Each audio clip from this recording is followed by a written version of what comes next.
Футболистите на Локомотив Мездра стартираха с загуба контролните си срещи от зимната подготовка. Железничарите паднаха с 0-1 от тима на Елит, който се състезава в Софийската областна група. Двубоят се игра на осветление на изкуствения терен в столичния комплекс Царско село. Въпреки студеното време, двата отбора направиха добър матч. Наставникът на мездреници Иван Редовски заложи на следните титуляри: на вратата Христо Матев, в защита Кристиян Кътов, Геннадий Петров, Виктор Стоянов и Александър Кирилов, в халфовата линия Александър Миков, Ивайло Цветанов, Борис Петков и Иван Мишев и в нападение Николай Цветков и Валдемар Стоянов. След почивката в игра влязоха още вратарят Ивайло Сайков и полевите играчи Петър Златков, Красимир Георгиев, Кристиян Манковски, Стоян Митев, Борис Тончев, Владимир Найденов, Кирил Кръстев и Марио Иванов. В игра не влязоха треньорът Редовски, халфът Николай Ганчев и защитникът Явор Янков, който е контузен. През първото полувреме играта бе равностойна, а головите положения бяха рядкост. Първата по-сериозна ситуация бе за мездреници в 40-та минута, когато Валдемар Стоянов пробил дясно в пеналта и подаде към Миков, който от 5 метра стреля, но топката бе отбита от гол линията.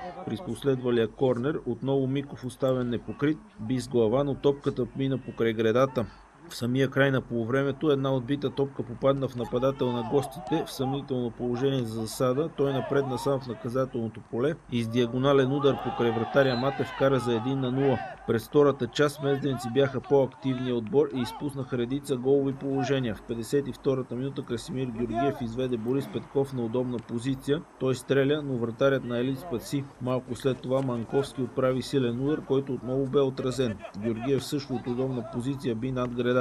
70-та минута след разбъркване в пеналта Геннадий Петров, останал непокрит, отправи удар, но стражът на домакините отново се намеси отлично и изби в корнер. При неговото изпълнение Петров с глава оцели напречната греда. Малко след това и Найденов пропусна да се разпише. Така резултатът се запази непроменен. Следващата контрола на Локо Мездра е в събота от 13:30 часа срещу Ботев Криводол.